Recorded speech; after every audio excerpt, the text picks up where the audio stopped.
ನನಗೆ ನೀಡಲಾಗಿರುವ ಭದ್ರತೆಯನ್ನು ಸರ್ಕಾರ ಹಿಂತೆಗೆದುಕೊಂಡಿದ್ದು, ಈ ಮೂಲಕ ನನ್ನ ಹತ್ಯೆಗೆ ವ್ಯವಸ್ಥಿತ ಸಂಚು ನಡೆಯುತ್ತಿದೆ. ಒಂದು ವೇಳೆ ಹತ್ಯೆಯಾದರೆ ಅದಕ್ಕೆ ಬಿಜೆಪಿ ರಾಜ್ಯಾಧ್ಯಕ್ಷ ಮತ್ತು ಅವರ ತಂಡ ಹೊಣೆ ಎಂದು ಹಿಂದೂ ಪರ ಹೋರಾಟಗಾರ ಮುಖಂಡ ಸತ್ಯಜಿತ್ ಸುರತ್ಕಲ್ ಹೇಳಿದ್ದಾರೆ.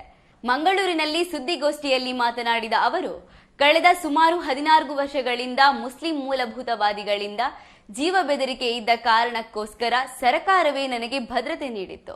ಆದರೆ ಕಳೆದ 16 ವರ್ಷಗಳಿಂದ ಇದ್ದ ಭದ್ರತೆಯನ್ನು ಈಗ ಚುನಾವಣೆಯ ನೆಪದಲ್ಲಿ ವಾಪಸ್ ಪಡೆಯಲಾಗಿದೆ. ಈ ಮೂಲಕ ನನ್ನ ಹತ್ಯೆಗೆ ಮುಕ್ತ ಅವಕಾಶ ಮಾಡಿಕೊಟ್ಟಿದ್ದಾರೆ. ನಾನು ಹಿಂದುತ್ವಕ್ಕಾಗಿ, ರಾಷ್ಟ್ರಹಿತಕ್ಕಾಗಿ ನಡೆಸಿದ ಕಾರ್ಯಗಳಿಂದಾಗಿ ಬೆದರಿಕೆ ಬಂದಿತ್ತೇ ಹೊರತು ನನ್ನ ವೈಯಕ್ತಿಕ ವಿಷಯಕ್ಕಾಗಿ ಅಲ್ಲ. ಇದೀಗ ಮೊದಲ ಬಾರಿಗೆ ಯಾವುದೇ ಸೂಚನೆ ನೀಡದೆ ನನ್ನ ಭದ್ರತೆಯನ್ನು ಸರ್ಕಾರ ವಾಪಸ್ ತೆಗೆದುಕೊಂಡಿದೆ. ಭದ್ರತೆ ವಾಪಸ್ ನೀಡಬೇಕೆಂದು ಅನೇಕ ಕಡೆ ಅಧಿಕಾರಿಗಳಿಗೆ ಮನವಿ ಮಾಡಿದ್ದೇವೆ, ಆದರೆ ಇನ್ನೂ ನೀಡಿಲ್ಲ. ಶುಲ್ಕ ಪಾವತಿಸಿ ಭದ್ರತಾ ಸಿಬ್ಬಂದಿ ನೇಮಿಸಿಕೊಳ್ಳುವಷ್ಟು ಸಶಕ್ತನಾಗದೇ ಇರುವುದರಿಂದ ಹಾಗೂ ಈಗಲೂ ಬೆದರಿಕೆ ಇರುವುದರಿಂದ ಇದನ್ನು ಮುಂದುವರಿಸಬೇಕು ಎಂದು ಹಿಂದೂ ಹೋರಾಟಗಾರ ಬಿಲ್ಲವ ನಾಯಕ ಸತ್ಯಜಿತ್ ಸುರತ್ಕಲ್ ಆಗ್ರಹಿಸಿದ್ದಾರೆ. ಅಕಸ್ಮಾತ್ ದುಷ್ಕರ್ಮಿಗಳ ಕೈಗೆ ಸಿಕ್ಕಿ ಬಲಿಯಾದರೆ ಅದಕ್ಕೆ ನೇರ ಕಾರಣ ಬಿಜೆಪಿ ರಾಜ್ಯಾಧ್ಯಕ್ಷ ಮತ್ತು ಆತನ ತಂಡ ಮತ್ತು ದುಡ್ಡು ಕೊಟ್ಟು ಗನ್ಮ್ಯಾನ್ ಪಡೆದುಕೊಳ್ಳಿ ಎಂದು ಹೇಳಿದ ನಿರ್ಣಯ ಸಮಿತಿ ಹೊಣೆಯಾಗಿದೆ ಎಂದರು. ನನ್ನ ಹತ್ಯೆ ನಡೆದರೆ ಯಾರೂ ಕೂಡ ನನ್ನ ಶವ ದರ್ಶನಕ್ಕೆ ಬರಬಾರದು, ನನ್ನ ಮೆರವಣಿಗೆ ನಡೆಸಬಾರದು.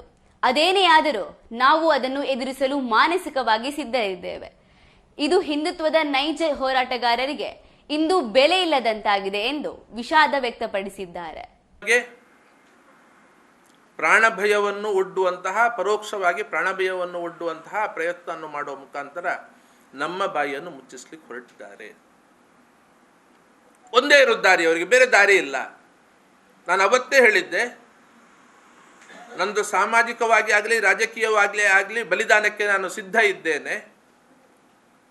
ಆದರೆ ಈ ವ್ಯವಸ್ಥೆಯನ್ನು ಸರಿ ಮಾಡುವ ತನಕ ನನ್ನ ಹೋರಾಟ ಮುಂದುವರಿಯುತ್ತದೆ. ರಾಜಕೀಯ ಬಲಿದಾನ ಆಗಿರಬಹುದು, ಸಾಮಾಜಿಕ ಬಲಿದಾನ ಆಗಿರಬಹುದು, ಸಿದ್ಧ ಇದ್ದೇನೆ ಅಂತ ಹೇಳಿಕೊಂಡು ಇವತ್ತು ನೇರವಾಗಿ ಹೇಳ್ತಾ ಇದ್ದೇನೆ.